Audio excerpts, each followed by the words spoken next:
So I presented this talk shortly after Valentine's Day, which is why I chose this topic in Amman this year. So it's about Antra and Abla.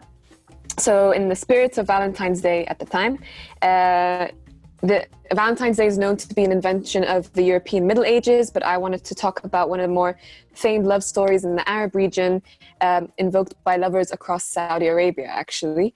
So, and they're called Antra and Abla, our Middle Eastern Romeo and Juliet. Okay, so this is them. Antar ibn Shaddad, seen on the right, he was an author of a series of autobiographical poems, and he fought his entire life to prove himself worthy of his father's respect and of his tribe and of the love of his life, Abla, seen on the left. So he was born in the Najd region of Saudi Arabia, pre-Islamic Saudi Arabia, so obviously it didn't look like this at the time, but this is what it would be now, in around 525 AD. The son of Shaddad al-Absi, an Arab warrior of the Banu Abs tribe, and Zabiba, who was an Ethiopian slave which his father enslaved in an intertribal battle. And this is them again. So Antar grew up outside the accepted circle of society, and he spent his childhood pasturing the tribe's flock of sheep and goats and other animals. He was dark-skinned like his mother, so he was regarded by his community and his family, including his father, as no better than a slave. So he knew that the only way to gain his tribe and father respect was to become a skilled fighter. So he began engaging in intertribal battles where he fought and fought and fought some more. Honestly, there's no other poses of him online anywhere. It's just this one pose of him in battle. Until he became one of the greatest warriors of his tribe, full of valor, and soon enough, all of the Banu Abs tribe and the people in his region were speaking of his remarkable chivalry. So he gained everyone's respect in the end.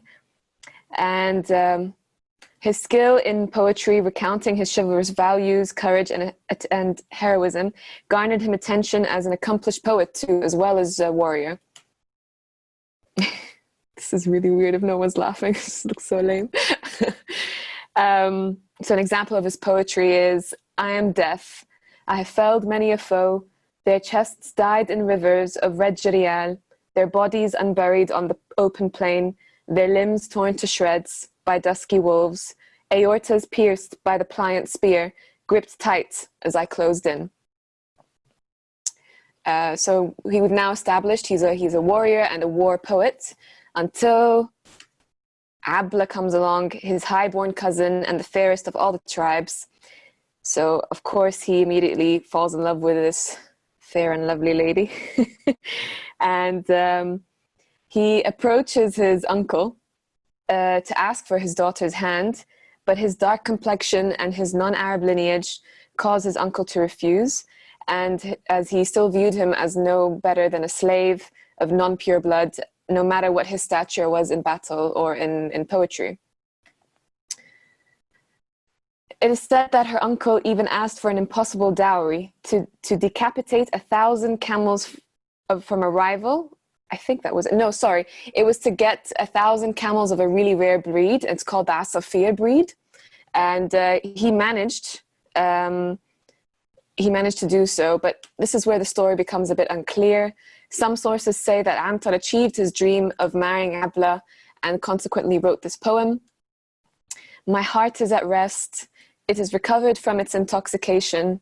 Sleep has calmed my eyelids and relieved them. Fortune has aided me, and my prosperity cleaves the veil night and the 7 orders of heaven. This is another poem of his. The lovely virgin has struck my heart with the arrow of a glance for which there is no cure. So he's quite a wordsmith, our Antar. But most sources state that Antar did not end up marrying Abla. Instead, he spent his life forlorn, remembering his old love, longing for her, and complaining about the deprivation imposed on him by the conditions of life and the traditions of society. This is one of my personal favorite poems of his. When Abla smiles, between her teeth is a mixture of wine and honey. She passes the night with musk under her veil, and its fragrance is increased by the still fresher essence of her breath. Sorry, let's get the chat up. Okay. So nowadays, the story of Antra and Abla is well known amongst in our region. Most people just know the name, or they associate them with Romeo and Juliet, but they don't maybe know the historical background. But there's definitely culturally relevant. So this was an Egyptian film or play, I think, Antra and Abla. It also inspired the Russian composer Nikolai Rimsky-Korsakov to write his second symphony based on the legend of Antra and Abla. And also, in more modern times, this Lebanese painter, Rafik Sharaf, developed a series of paintings in the 1960s depicting their epic tale. And yeah, that's all I have for you. Thank you.